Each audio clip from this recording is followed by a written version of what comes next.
that on the channel. So on with the news. 3Media, the workflow and technology management specialist, has added important functionality to its flagship Zen pipeline software suite. The business process platform used to manage OTT, online and on-demand services now also covers linear channels, making it the ideal single-point content supply chain solution. OOONA has told us that they're heading to Amsterdam for IBC, and making their IBC debut are 3 additions to the OOONA ecosystem. The OOONA app, support for Japanese timed text editing, and API integrations with speech-to-text and machine translation engines from selected partners. GBLabs have announced that sports production specialist Aurora Media Worldwide has built live production workflows for 3 flagship motorsport events around its storage solution. Aurora deployed GBLabs FastNAS platform for the 2021 Goodwood Festival of Speed, and using the system for the inaugural Extreme E season, which kicked off in April 21. Always a good day out, the Festival of Speed. TRAXIS, it's a Chiron brand, and they've announced a partnership with German Football Association DFB, by which the DFB will use TRAXIS technology to collect position data from matches from all senior national teams, U teams, and the annual DFB Pokal competition. Leveraging video from camera systems installed at match venues and using state-of-the-art mobile tracking system at uninstalled venues, TRAXIS will capture data on player positioning multiple times per second with centimetre accuracy. So here's a trio of Blackmagic news now. Firstly, they've announced a new studio viewfinder model, Blackmagic Ursa Viewfinder G2, with a super bright 2000 nit display, ideal for use in bright sunlight, of course. Then there is a new family of micro-converter 12G models that lets customers use HDMI equipment with professional SDI systems. And for the third part, let's head over to Mr. MXF. In recent news, Blackmagic have released version 17.4 of Resolve, and I must confess that I kind of like Resolve, and not just because it's free, and not because I did some collaboration with the original DaVinci team back when dinosaurs walked the earth, and not just because I used it to make this episode, but because they've helped a whole new generation of program makers to understand colour and understand quality with their freely available tool. Now, Resolve started life as a colour correction tool.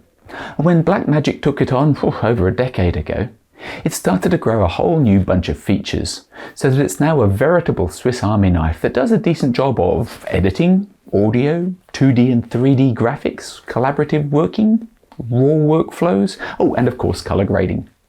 Now, there's a good community to help newcomers with training and online videos and documentation, and a healthy volume of plugins and templates to enhance just about any workflow. Now, some plugins are free and some are paid for. Some are for graphics like Boris FX Particle, that makes your life more sparkly, and others for finishing and delivery, like the DVOs from Filmworks, to manage your grain, your sharpness, and everything else that makes your creations more punchy and more authentic.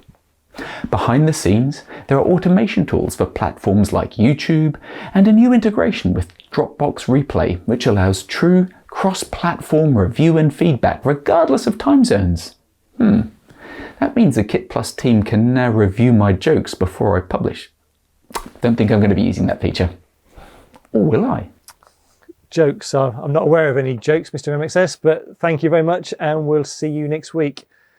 Navion have announced its flagship orchestration and SDN control software, Video iPath, now supports Cisco Nexus 9000 non-blocking multicast in both active and passive mode, and multicast natting. The latest update means customers can now take full advantage of Cisco's data center network manager in conjunction with Video iPath. Now, if you know what any of that means, then you're probably very excited. I think we need Mr. MXF to explain that next week's show. Pacifica TV is expanding its deployment of live streaming solutions across the region to increase media communications between the Pacific Islands and New Zealand. Using live-use IP bonding technology, the TV channel brings live content to people across a wide geographical area heavily impacted by the pandemic. Cool. Real Communications is now an official sponsor of the Birmingham 2022 Commonwealth Games. In addition to serving as an official radio communications provider, Riedel will use its resources and expertise in global events to provide radio communication for the Queen's Baton Relay, as well as the games themselves. Now, they're taking place from July the 28th to August the 8th next year.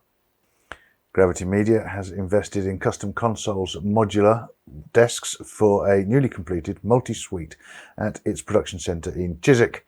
The facility is an addition to the wide range of broadcast support resources that Gravity Media offers for coverage of major events and, of course, live sport.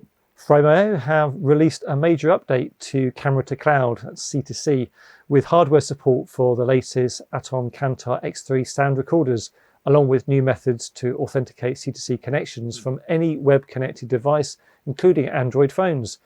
Frame.io has also enabled popular filmmaking applications like Pomfort LiveGrade with ShotHub, Zoelog and Magic Viewfinder to work with Camera to Cloud. These additions dramatically expand the number of people working in pre-production, production and post that can now use Frame.io Camera to Cloud. Zero Density has released TRAXIS Talents we'll say, an industry-first AI-powered markerless stereoscopic talent tracking system that can identify the people inside the 3D virtual environment without any wearables. Talents is the first product of Zero Density's new brand TRAXIS, with which they address the challenges of tracking and emphasises its approach to opening new doors and possibilities in virtual production.